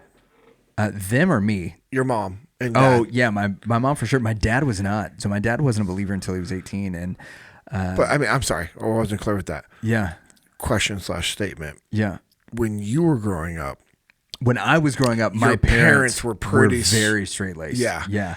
My dad's testimony, we didn't really get the full version of it until we were in our teens, and God like radically saved him. And, I love those stories. Yeah, he has this crazy story. So he like he worked at my granddad's auto shop. You could drink at 18 during this would have been late 70s. So he would get done with school, grab a 40, down it in his truck on his way to the auto shop that he worked at, my granddad's diesel repair shop, which was only like 5 miles away. He would down it there on the way there. Go, and then when he got to work, he would drink another one, and that was every day. And then whenever he got off work, he would go smoke weed with his buddies, and didn't want anything to do with church or anything because he thought that they were all fake people. And he had this one friend who just hammered him about coming to church. And he's like, "Fine, I'm just gonna go, just because you're all idiots." Yeah, and went and the Holy Spirit just got a hold of him. That's amazing. Yeah. I love that. Like stopped all of that the very next day and has never had a struggle with any of that stuff since.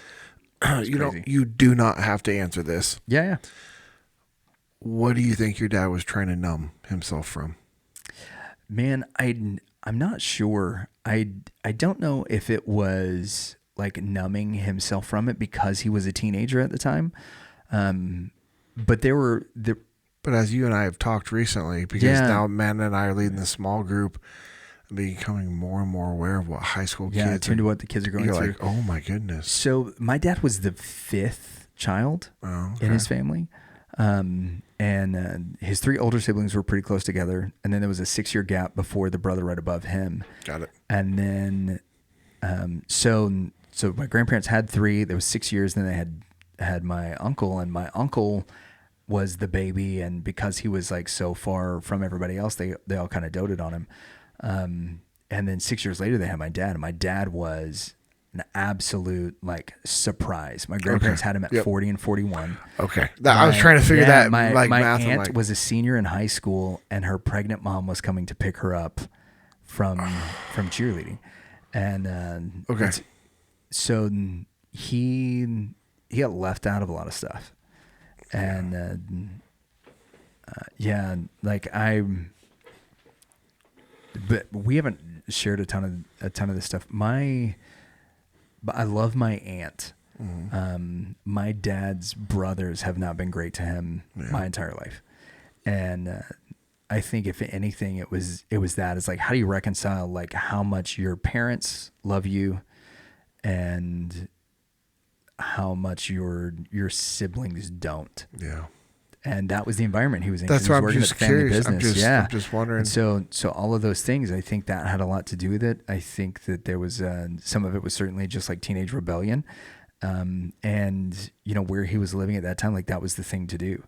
And so it was a mix of all of those things. And then he had a genetic knee issue that kind of robbed him of his athletic career, and he was a very, very good track athlete, and that was something that also, because he has a condition called Osgood Slaughters, which is a weird thing that only lasts for like a brief period of time whenever you're kind of hitting your growth spurts, where I don't know a ton about it, but like your tibia and your fibia grow into your knee joint is essentially what it is. And so it caused him a tremendous amount of pain. And he wasn't able to do some of those things that he loved. And so, yeah, that was it. And yeah, like I said, the Lord radically saved him. And, man, when he told us that story, whenever we were teenagers, we were kind of blown away, because that's not the guy we grew up with at all. Yeah. Like, I did not know that my dad had ever had a drop of alcohol, because we just didn't have it in the house. Yep. And yeah, it was so bizarre hearing that. And he was like, yep, no, this was it. This is what I got saved from. Like, I used to come home all the time. He was like, I would have to buy new jeans every couple of weeks, because we'd be smoking weed and the seeds would pop because we were getting cheap weed. So it would burn holes in the top of my pants. And my dad stopped buying the argument, or the excuse that it was from battery acid from working on the cars. He was like, it's something else. And Dad was like, so I just had to start like buying new jeans so that it wouldn't show up. And yeah, it was wild hearing those stories, because like I said, that's not the guy that we grew up with, but it's given me a tremendous amount of respect for who he is, for him. Yeah. And for who he is, and staying away from all of that stuff. Just to honor my mom. And so that we were always in a place where we were never afraid of alcohol. Like, we never looked at it as like, oh, if you're an alcoholic, or if you drink alcohol, then you're the devil. But it was also one of those things where like he knew what it was like to be around it all the time, to grow up around it. And it wasn't one of those things that he wanted in our house. And so, yeah, it's wild knowing that now. But I think that, if we're looking at like what he was trying to numb, that was probably the cocktail of the things he was trying to numb. So did your mom, yeah. So did your mom kind of wrangle your dad in, or is she? No, she met him after. Okay. So, and my mom she's very straight-laced, she's very proper, but she's also a daredevil. Like, when we learned to ride dirt bikes, my very, conservative kind of like, she controlled, we had a youth group of about 300 people when I was growing up, and she could control all of them with a couple of looks. Like, all of the boys in the youth group were more scared of my mom than they were of any of the dads that were part of the youth group. Like, mom's former law enforcement. Like, she's bad to the bone, and she's just incredible. But at the same time, when we learned how to ride dirt bikes, like, Dad was working and Mom was like, all right, this is how you do a wheelie. Like, what? Yeah. And it was something that like we never expected. She's like, yeah. So she is and has always been incredibly adventurous, encouraged us. And she was she's kind of like my sister-in-law, that like when the boys started wrestling, like, she found out everything she could about it, and she was calling out penalties from the stands. It was awesome. And hey, those points belong to red, you gave them to green, all of that stuff, man. She was on it, and she's and hyper supportive our entire lives. So she's great. What's a major life lesson that you've pulled from your dad? That grace can be extended to everyone. We talked a little bit about how like that idea that he may have been numbing some of the family stuff. I have never seen him do anything to hurt his brothers, even though I have watched them hurt him tremendously. Yeah. Like, there is I won't say what my dad used to have this beautiful like 1980 and a half Trans Am that looked like the car from Smokey and the Bandit, right? Big gold bird on the hood of it. And when we came back from Hawaii, he had bought some Recaro racing seats that he had put in there. Like the car was really cool. And then when we came home, one of my uncles had taken those seats and he put it in his Jeep so that he could get more money for his Jeep whenever he sold it. And Dad, and they had sold the wheels and tires off of it because they weren't sure when we were coming back. And my mom had actually bought those wheels and put them on the car for Dad. And so, he has never stopped loving them. He has never stopped extending grace to them. And his reasoning on all of it is he was like, look, the scripture tells us in Ephesians 2 that we are saved by faith through grace. My brothers will never know grace if I don't show it to them. And so if that means that sometimes we have to take some of these things on the chin so that I can show them grace, even if they see it as weakness, I will continue to extend that because God can use that even if it's painful for me. So that's been, like one of the big ones is that grace can be extended to everybody. I like that. What about your mom? Yeah. So with my mom, I would say that it's kind of the opposite in some ways, is that sometimes discipline is an extension of grace. That, when you truly care about somebody, you care enough to hold them accountable. And that if it wasn't for my mom's accountability and the standard that she held us to, that I would have made a lot more really bad decisions than what I made. And when I was talking with some friends of mine who had these like incredible testimonies of like all of the things that God had rescued them from, I was like, I just don't have a testimony because I never did any of that stuff, right? I never ended up in that situation. And one guy in particular was like, your testimony is more powerful to me because God protected you from all of those things. Yeah. Right. And the reason that we were protected from all of those things is because Mom was absolutely like diligent about making sure we knew what God's standard for us was. Yeah. And that grace that was extended through consistent accountability of like, hey, so we would go do something. She's like, this is not what we do. This is not who we are. Wow. And holding us accountable was a way that she extended grace to us, where Dad's extension of grace was showing people that he could love them through whatever difficult thing that they put him through. Mom's extension of grace was to us was like, I chastise you because I love you. Mm. Like this is how I'm showing you my love, is by making sure that you hold this standard. And she was never the mom that was like, the hyper disciplinarian. Neither of my parents really were that, but she also wasn't the mom that was like, wait until your dad gets home. That was never, she never used that. It was always and it was never a guilt. It was like, you're better than this. Yeah. This is not who we are. This is not the standard that God holds us to. If you were going to do, her big thing was in Colossians where it says, do everything as unto the Lord. Mm-hmm. She's like, you can't do the things that you're doing, say that you're a believer and that you're doing them unto the Lord, because everything that you're doing right now is dishonoring God.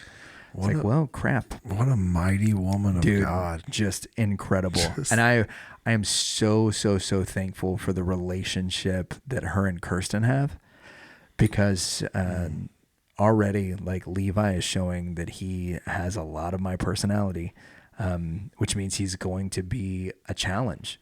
And unless that the strength that he has, unless it is met with a united front of equal strength from Mom and Dad, it has the potential to go really awry.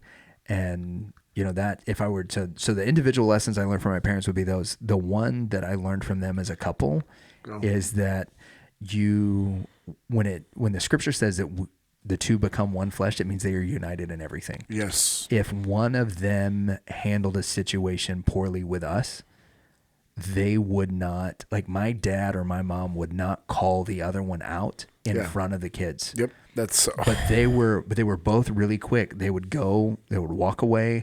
There were a few things that they said that I found out about when I was older, like, hey, I think let's take 5, or, I think we need a minute, or, do you mind coming in? Can we talk about this in our room for a second? And it was never one of those things where one of them demeaned the other or diminished the authority that the other one had to speak into our lives. But more often than not, they would come from those like meetings that they had where, we're thinking about what we've done and what we've done wrong. Mom or dad or whoever would come in and be like, okay, this is what you need to apologize to your mother or your father for because of these things that you said. And then after we made our apology, then mom and dad were quick to say, you know what, I didn't handle this well. And I shouldn't have said this or I shouldn't have done this. Wow. We'll reset from where we were at in the conversation that we were just having. There was a heated conversation about something that I had done wrong.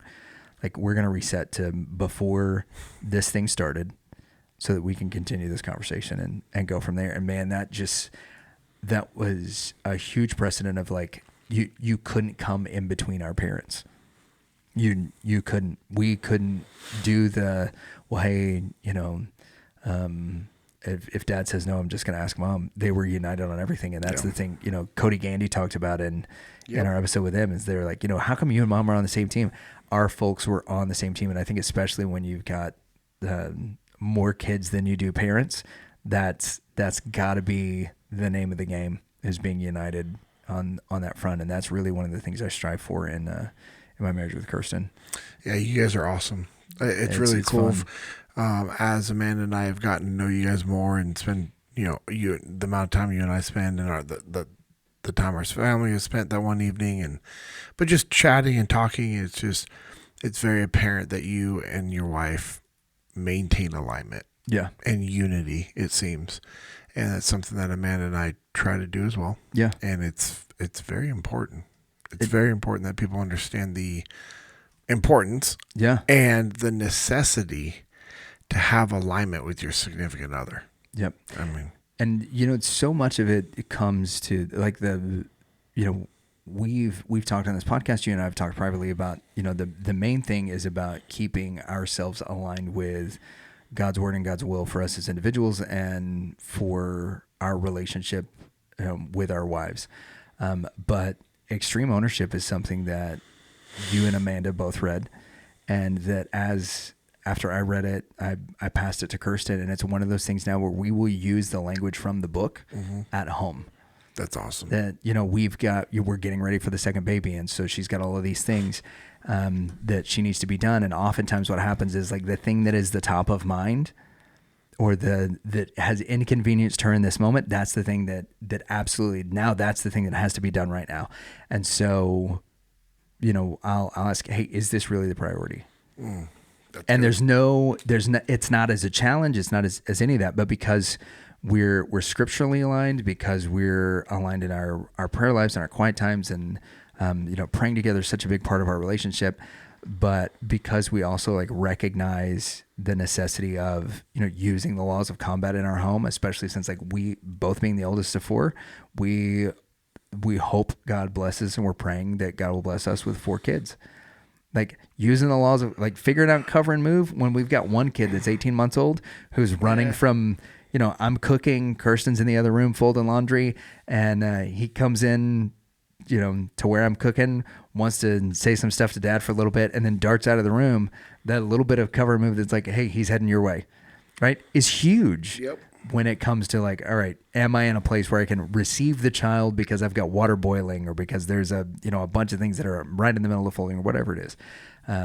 But also that prioritize and execute has become such a big deal, because when you have that relationship that's like rooted in Christ first, and then you recognize how these biblical principles from the book apply, that you can say something like, hey, is this priority? That's awesome. Where does this fall on the list? I love that. And it becomes a game changer in the conversations that you can have with your spouse and what you can do for your family. It's wild. So you want 4 kids? Yep. What marriage advice do you have for our listeners? Like what's the one non-negotiable for you? And then what's a top priority for you and your wife? Oh man. So a top priority for me and my wife is intimacy. And it's not just a physical intimacy, but it is that we have to be intimate with each other spiritually at least once a week. So we have a devotion that we do together. We talked about it before. The one that we're doing right now is the one by Jimmy Evans, the Marriage on the Rocks. Yeah. Marriage on the Rock, not Marriage on the Rocks. Marriage on the Rock, and it's great. But that's our big thing. Our non-negotiable is that we have to be intimate with one another spiritually at least once a week. And what does that mean? Yeah, so it's not just doing the devotion. Certainly that's part of it. Opening up ourselves in prayer is part of it, but being intimate spiritually is us being honest with one another, with each other, and before God, right? With the things that we're struggling with, and asking the Lord and our spouse for help with that. This week, one of the big things is like, what are the things that you're afraid to talk to me about? That was our big thing that we were asking one another. And for me, it comes in a lot of different forms, but I was being honest with her. I said, that the thing that I'm afraid to talk to you about is my time, because when I am home, like if I'm trying to work from home, I feel guilty that I'm not with her and Levi, because I want that time with them. Yeah. But I know that if I spend time with them, then it's going to affect these other facets of my life if I try to do all this work whenever they're asleep. And there's this pull between those things and then all of the things that I've got to do in preparation for, for Scotty coming.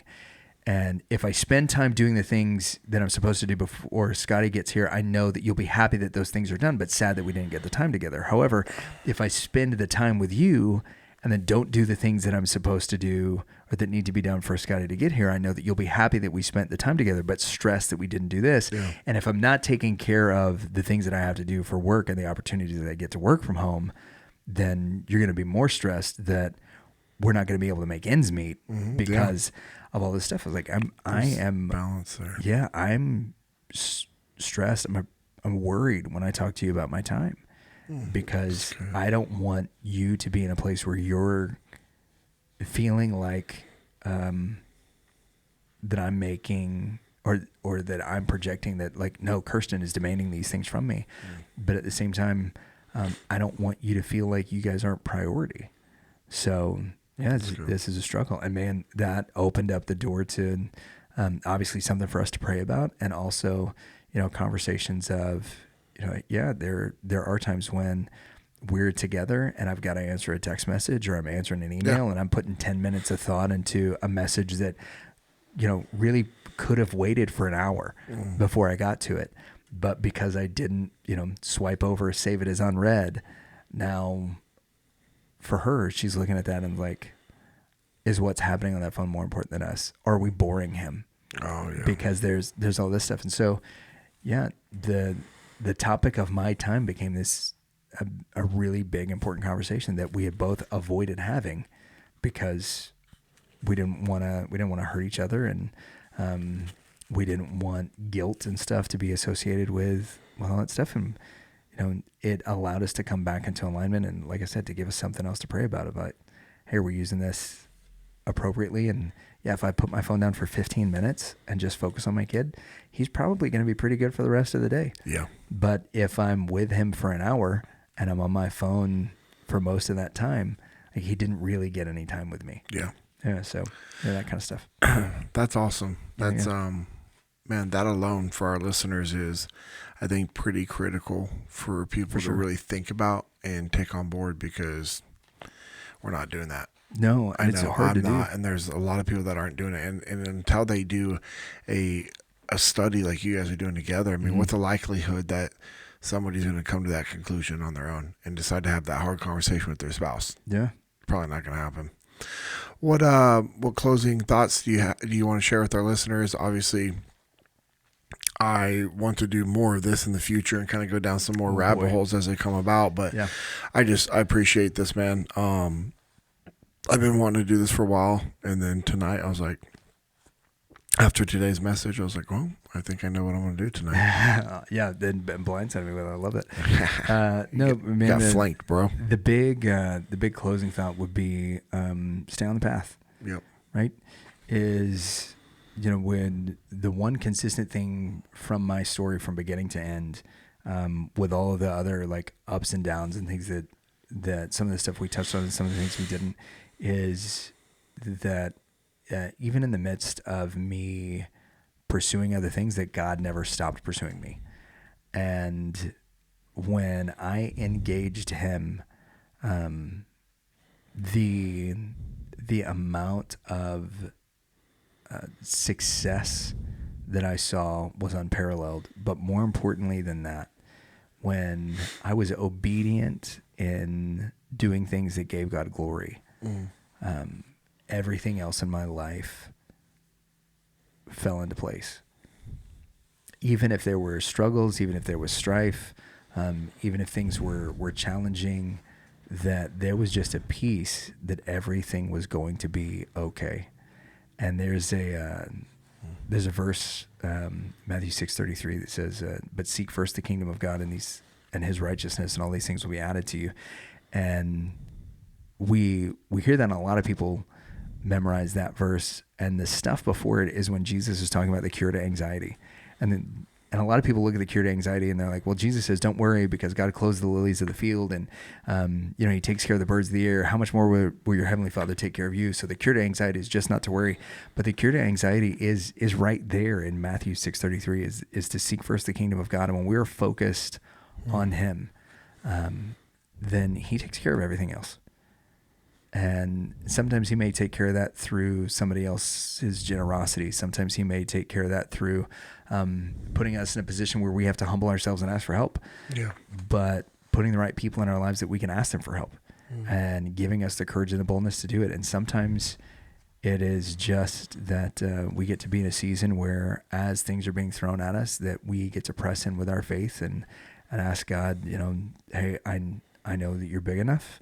And I know that you can, and I'm asking that you will, and even if you don't, that I'm going to just continue to praise you. Yeah. And when we can truly and earnestly do that, like it doesn't matter how high or low we get, that, he's with us and will guide us through it. And that's the crux of Philippians 4:13. Paul says, I know what it's like to have a lot. I know what it's like to have nothing. I've been in chains. I've been free. I've been shipwrecked. All these things have happened to me. But I can do all things through Christ who strengthens me. Yeah.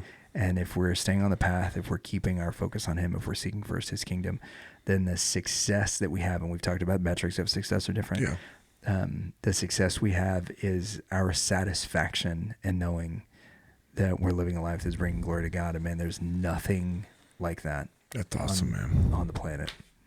That's rad. Thank you. So with that, I want to take a moment to thank all of our listeners, and then we have our closing thoughts. So thank all of you guys for the support each of you guys give us by listening, sharing, subscribing, and commenting. Those little things that make a big difference. If you want to follow us on social media, I am at JP Dinnell, 2 N's, 2 L's. Lucas is at Lucas Pinckard, LucaspincKard. Also, if you are listening to this, it came out on a Friday. We have a YouTube channel, which you might be watching this on YouTube. But if you're not, check it out. Make sure you subscribe and hit the notification button, because throughout the week, we will launch an extra video, maybe 2, who knows, of a little YouTube exclusive, mostly just for Q&A and random talking, but mostly definitely the Q&A that we don't get to on this podcast all the time. So if you want to check that out, appreciate it. Hey, make sure you're following Echelon Front. That's at Echelon Front on Instagram and LinkedIn. We're putting out a lot of content out there as well. If you want to learn more about what we do at Echelon Front, we are a leadership consulting company that Jocko and Leif Babin started. I am our chief training officer there, working for Jocko and Leif. You can go to echelonfront.com. Love to see you guys at one of the future events that we have, or for myself or any of our instructors to come out and work with you guys. If you want to, you can also help check out Jesus and Jiu-Jitsu. We are a ministry that I started with Isaac, Josh, and Steven. We have a podcast on social media. It's at Jesus and Jiu-Jitsu _USA. We do events about once every other month, trying to do them once a month, but about every 6 weeks, you're going to get an live event where we do a free jiu-jitsu seminar. Somebody shares their testimony, and then we open it up for some open mat and a lot of good training. I'm also a partner of a Texas beef company called Little Cattle Co. Get that beef. Yeah, man. My best friend Stephen Little started back in 2017. My wife and I partnered with him in early 2023. If you want to check that out, see what we have, our website is littlecattle.co. So our name is Little Cattle Co. It's just our name as a website, littlecattle.co. Cool. Yeah, it's cool how that worked out. Rad. We can deliver anywhere to the low 48. We can also send boxes of beef to family members, significant others, coworkers, clients. If you want to show them a unique way of showing appreciation, we got you covered. We can also add in some handwritten notes for you on your behalf. Also partner with my best friend Josh for a printing company called On the Path Printing. We're an apparel printing company. So you can check us out on Instagram, hit us up, let us know what you want, and then we will get to you when that time allows us. There is a good amount of people ahead of you. But we're very blessed to have that coming about, and it's going to be awesome being able to help different companies, ministries, and churches, and jiu-jitsu gyms, and just people that we like, people we want to help support. Also, as always, I get to thank Origin and Jocko Fuel for all the support that they have given me over the years. Absolutely been amazing just what Peter and Amanda Roberts are doing, just bringing the manufacturing back to America. Everything they've done with Origin, where it started off making jiu-jitsu gis 100% American made, found the loom, started weaving the fabric. They've rebirthed manufacturing here in America to the point where now they have jeans and boots and belts and wallets and t-shirts and hoodies and a hunt line, and just it's absolutely insane what they're doing. Made their own breakup, which I think is the coolest part of all of it, is that they have their own hunters breakup, because now you don't have to go to one of the other like two major companies to do it. It's all theirs. It's all American made, and it's so cool. And the quality is outstanding. Yep. And then if you want some really good supplements, go to jockofuel.com. Get your supplements, clean energy drinks there. We talked about Victory MMA earlier, and just keeping them in our prayers for sure. Just to see that just pure devastation of their gym just being burnt down and just completely destroyed. And there's a lot of the staff members and owners and partners and instructors and students that are massively affected by this, because and when I say massively affected, I mean by the fact that they can't train. And to a lot of people, the ability to train some days might be the difference between something bad happening in their life, them making a bad decision, or them not being able to connect with people that they have to be able to connect with. People don't understand how important jiu-jitsu and Muay Thai and just fitness in general is for other people's mental health and well-being. And so Victory MMA, they know that, and they know everything's going to work out. They've got insurance. They've got just literally hundreds of companies reaching out to help them.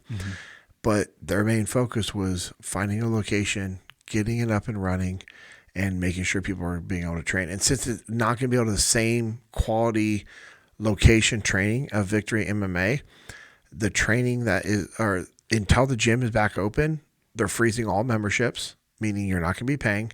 And the training that you get at different locations will be free. That's wild. I was looking at that post yesterday that it's free, that the you had to reread it. The same. It's like, this is insane, but it is. It's like what we talked about a couple of weeks ago, man. That is the evidence that these guys are willing to live what they preach, 100%. Yeah. That's awesome. So, as we close it out, I just want to remind you all of what Lucas said, and it's to stay on the path, and be intentional with seeking the Lord, and seeking the Lord for guidance in regards to what He has intended for you, and to stay true to that. And when you are doing those things, I'll go back to what I was talking about earlier in regards to my message, is making sure you're surrounding yourself with the people that are going to give you the guidance and the wisdom that is biblically based, that you need, not so much what you want. With that, this has been the JP Dinnell Podcast, episode 23.